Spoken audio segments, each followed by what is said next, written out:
നമസ്കാരം, എല്ലാവർക്കും സ്വാഗതം. ഇന്ന് നമ്മൾ കേൾക്കാൻ പോകുന്നത് ഒരുപക്ഷെ നമ്മളെല്ലാവരും കേട്ടിട്ടുള്ള പക്ഷേ എപ്പോഴും നമ്മളെ അത്ഭുതപ്പെടുത്തുന്ന ഒരു കഥയാണ്. സേവനത്തിന്റെയും ഭക്തിയുടെയുമൊക്കെ പര്യായമായി മാറിയ ശ്രവണകുമാരന്റെ കഥ. മാതാപിതാക്കളോടുള്ള സ്നേഹം എല്ലാത്തിനും മുകളിലാണെന്ന് നമ്മളെ ഓർമ്മിപ്പിക്കുന്ന ഒരു ഹൃദയസ്പർശിയായ കഥയിലേക്ക് നമുക്കൊരുമിച്ചു പോകാം. കണ്ടില്ലേ, ഈ ഒരൊറ്റ വാചകത്തിൽ ആ കഥയുടെ സത്ത മുഴുവനുമുണ്ട്. ഒന്ന് ആലോചിച്ചു നോക്കൂ. സ്വന്തം മാതാപിതാക്കൾ, അവർ തന്നെയാണ് തന്റെ ലോകം എന്ന് വിശ്വസിച്ച ഒരു മകൻ. അയാളുടെ ആ നിരുപാധികമായ സ്നേഹത്തിന്റെ, ആ ത്യാഗത്തിന്റെ കഥയാണ് നമ്മൾ കേൾക്കാൻ പോകുന്നത്. അപ്പോൾ ശരി, നമുക്ക് ഈ കഥയിലേക്ക് കുറച്ചുകൂടി ആഴത്തിലൊന്ന് ഇറങ്ങിച്ചെന്നാലോ? ആരായിരുന്നു ഈ ശ്രവണകുമാർ? എന്തുകൊണ്ടാണ് ഇത്രയും കാലം കഴിഞ്ഞിട്ടും നമ്മളെല്ലാവരും അദ്ദേഹത്തിന്റെ പേര് ഇത്രയധികം ബഹുമാനത്തോടെ ഓർക്കുന്നത്? എന്തായിരിക്കും അതിന് കാരണം? നമ്മൾ ഈ കഥയുടെ വിശദാംശങ്ങളിലേക്ക് കടക്കുന്നതിന് മുൻപ് ഇത് എവിടെ നിന്നാണ് വരുന്നതെന്നറിയണ്ടേ? ഗായത്രി പരിവാറിന്റെ സചിത്ര ബാലകഥകൾ എന്ന പുസ്തകത്തിൽ നിന്നാണ് ഈ കഥ എടുത്തിരിക്കുന്നത്. ഒരുപക്ഷെ നിങ്ങളിൽ പലരും കേട്ടിട്ടുണ്ടാവും. ഒരുപാട് തലമുറകൾക്ക് നല്ല നല്ല കാര്യങ്ങൾ പഠിപ്പിച്ചുകൊടുത്ത ഒരു അമൂല്യമായ പുസ്തകമാണത്. അപ്പോ ആരാണ് ശ്രവണകുമാർ എന്ന് ചോദിച്ചാൽ, മാതാപിതാക്കളോടുള്ള സ്നേഹത്തിന്റെയും ഭക്തിയുടെയും ഒക്കെ ഏറ്റവും വലിയ ഉദാഹരണമായിട്ടാണ് അദ്ദേഹത്തെ കാണുന്നത്. കാഴ്ചയില്ലാത്ത അച്ഛനമ്മമാരെ ഒരു ഭാരമായിട്ടല്ല അദ്ദേഹം കണ്ടത്, ഒരിക്കലും. പകരം അവരെ തന്റെ ദൈവങ്ങളായി കണ്ട് ആരാധിക്കുകയായിരുന്നു. ഇനി ഈ കഥയുടെ ഗതി മാറ്റിയ ആ ഒരു സംഭവത്തിലേക്ക് നമുക്ക് വരാം. എന്താണ് സംഭവിച്ചതെന്നറിയണ്ടേ? അദ്ദേഹത്തിന്റെ മാതാപിതാക്കളുടെ ഹൃദയത്തിൽ നിന്ന് വന്ന ഒരു ചെറിയ പക്ഷേ വളരെ പുണ്യമായ ഒരാഗ്രഹമായിരുന്നു അതിന് കാരണം. അവരുടെ അവസ്ഥ ശരിക്കും പറഞ്ഞാൽ വളരെ വിഷമം പിടിച്ചതായിരുന്നു. കാരണം രണ്ടുപേർക്കും കണ്ണിന് കാഴ്ചയില്ല. അപ്പോൾ പിന്നെ തനിച്ച് എങ്ങോട്ടെങ്കിലും ഒരു യാത്ര പോകുന്നതിനെപ്പറ്റി ചിന്തിക്കാൻ പോലും പറ്റില്ലല്ലോ.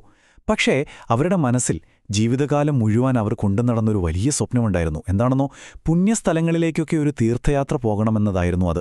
നമുക്ക് എല്ലാ പുണ്യസ്ഥലങ്ങളിലും ഒന്ന് പോകാൻ, ഒരു തീർത്ഥയാത്ര നടത്താൻ വലിയ ആഗ്രഹമുണ്ട്. ഇതായിരുന്നു അവരുടെ ആഗ്രഹം.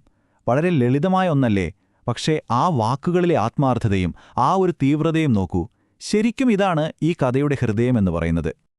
അപ്പോ അച്ഛനമ്മമാരുടെ ഈയൊരു ആഗ്രഹം കേട്ടപ്പോൾ ശ്രവണകുമാർ എന്തു ചെയ്തിട്ടുണ്ടാവും? എങ്ങനെയായിരിക്കും അദ്ദേഹം പ്രതികരിച്ചത്?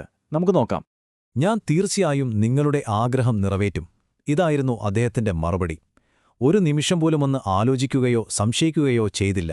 അത്ര പെട്ടെന്നായിരുന്നു, അത്ര ഉറച്ചതായിരുന്നു ആ മറുപടി.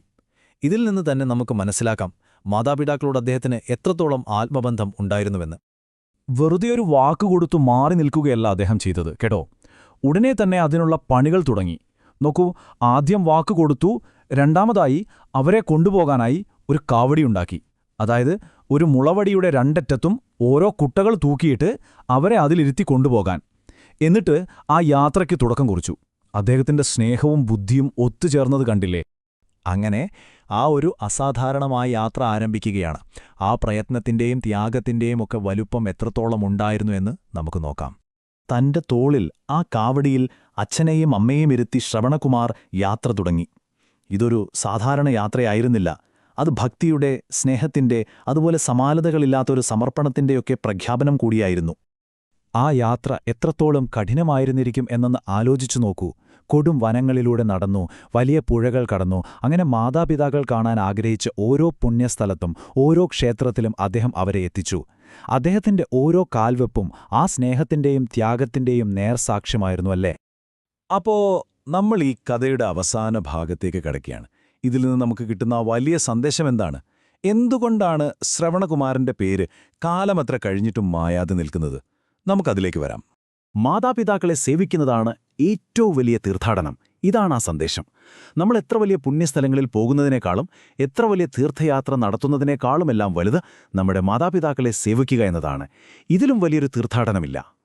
കണ്ടില്ലേ, ആ നിസ്വാർത്ഥമായ സേവനം കാരണമാണ് ശ്രവണകുമാരന്റെ പേര് അനശ്വരമാണ് എന്ന് നമ്മൾ പറയുന്നത്. അദ്ദേഹത്തിന്റെ ആ പ്രവൃത്തികൾ, അതുതന്നെയാണ് അദ്ദേഹത്തെ കാലങ്ങൾക്കിപ്പുറവും നമ്മുടെയെല്ലാം ഓർമ്മയിൽ ജീവിപ്പിക്കുന്നത്. അപ്പോൾ ഈ കഥയിൽ നിന്ന് നമുക്ക് എന്തൊക്കെയാണ് പഠിക്കാനുള്ളത്? പ്രധാനമായും 3 കാര്യങ്ങൾ. 1, നമ്മുടെ മാതാപിതാക്കൾ നമുക്കുവേണ്ടി എത്രത്തോളം കഷ്ടപ്പാടുകൾ സഹിക്കുന്നു എന്നുള്ളൊരു ഓർമ്മപ്പെടുത്തൽ. 2, അവരെ സേവിക്കുക എന്നത് നമ്മുടെ ഏറ്റവും വലിയ കടമയാണ്, നമ്മുടെ പരമമായ ധർമ്മമാണ് എന്നുള്ള തിരിച്ചറിവ്.